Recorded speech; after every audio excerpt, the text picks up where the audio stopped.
आज हम आपको एक ऐसी घटना बताने जा रहे हैं जिस पर साधारणतः आपको यकीन नहीं होगा, और अगर इस घटना को सुन लिया तो आपका परमात्मा के प्रति विश्वास और अधिक पक्का हो जाएगा।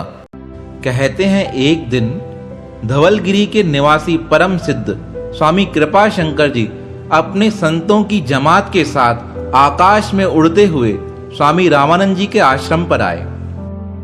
अब कृपा शंकर जी तो परम सिद्ध योगी थे। उनके संतों की सारी जमात आकाश में उड़ रही थी।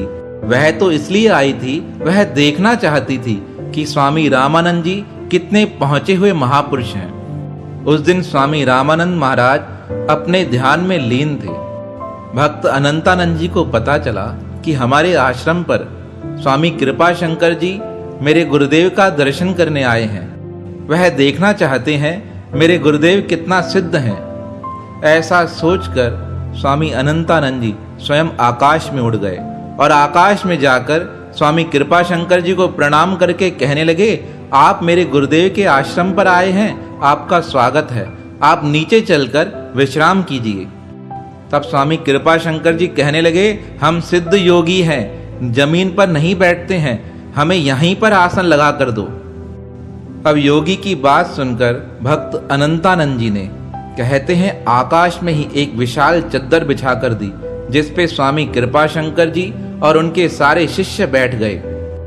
योगी कृपा शंकर जी मन में विचार करने लगे, मुझे तो लगता था मैं ही सिद्धियों का मालिक हूँ, पर यहाँ पर तो स्वामी रामानंद जी का साधारण शिष्य भी आकाश में आकर मुझसे बात कर रहा है और मुझे इसने आकाश में चद्दर बिछा कर दी है। तब और परीक्षा लेते हुए योगी कहने लगा, हमें बड़ी धूप लग रही है और हमें भोजन की इच्छा है, हमें भोजन भी कराओ।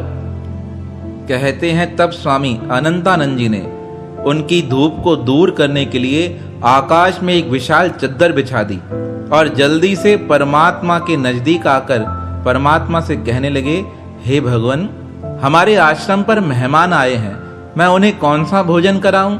तब भगवान ने आवाज देकर कहा, अनंतानंद, इन्हें शरबत पिलाइए। तब स्वामी अनंतानंद जी ने अपनी सिद्धियों की शक्ति के प्रभाव से शरबत उत्पन्न कर दिया। वह शरबत बना कृपा शंकर जी के पास लेकर गए और उन्हें देकर कहने लगे, यह भगवान का प्रसाद है। कृपा शंकर पूछने लगे, तुम्हें कैसे पता चला कि हमारे मन में शरबत पीने की इच्छा है? तब स्वामी अनंतानंद जी कहने लगे, जिन्होंने तुम्हारे मन में इच्छा प्रकट की वही परमात्मा मुझे बताकर गए कि संतों की सेवा तभी सिद्ध होगी जब इन्हें शरबत पिलाया जाएगा। अब तो स्वामी अनंतानंद की बात सुनकर योगी कृपा शंकर और ज्यादा हैरान हो गए और सोचने लगे, हम तो सोचते थे कि हम स्वामी रामानंद जी का दर्शन करके देख कर आए, वह कितने परम सिद्ध हैं, पर अभी तो उन्होंने दर्शन दिए ही नहीं। उससे पहले उनके शिष्यों का प्रभाव जानकर हम हैरान हो गए हैं, तो उनके मन में और लालसा बढ़ गई। अब तो हमें दर्शन करके बाद में ही जाना है। थोड़ी देर बाद स्वामी रामानंद जी ध्यान अवस्था से बाहर आए। तब स्वामी अनंतानंद जी कहने लगे, हे गुरुदेव, आपसे मिलने के लिए परम योगी कृपा शंकर जी आए हैं, वह आपका इंतजार कर रहे हैं। अगर आप आज्ञा दें तो मैं उन्हें बुलाकर आऊं। स्वामी रामानंद जी ने आज्ञा दे दी, कहा उन्हें लेकर आइए। अब जैसे ही परम सिद्ध योगी कृपा शंकर जी स्वामी रामानंद जी के पास आए, उनको प्रणाम कर कहने लगे, हे महाराज, हमने तो आपका नाम सुना था, जगत कल्याण के लिए आप अवतार लेकर आए हैं। आपके इस आश्रम पे आकर आपका दर्शन कर, आपके भक्तों का दर्शन कर हम धन्य हो गए। तब स्वामी रामानंद जी कहने लगे, हे कृपा शंकर, तुम्हारा तो नियम था, तुम धरती पर नहीं उतरते हो, फिर कैसे उतर आए? तब कृपा शंकर जी हंसते हुए कहने लगे, भगवान, वह तो मैं परीक्षा लेना चाहता था, पर आपके शिष्यों की परीक्षा लेकर मैं समझ गया, जिस प्रकार आप समस्त संसार के पूजनीय हैं, वैसे ही आपके शिष्य भी बड़े सामर्थ्यवान और पूजनीय हैं। अपने शिष्य की महिमा सुन स्वामी रामानंद जी प्रसन्न हो गए। स्वामी रामानंद जी ने अनंतानंद को बुलाकर पूछा, हे वत्स, तुम यह शिक्षा कहाँ से सीखे हो? तब अनंतानंद जी हाथ जोड़कर कहने लगे, गुरुदेव, सब आपकी कृपा का प्रसाद है। आपकी कृपा से मुझे ज्ञान मिला है, परमात्मा की कृपा से यह शक्ति मिली है।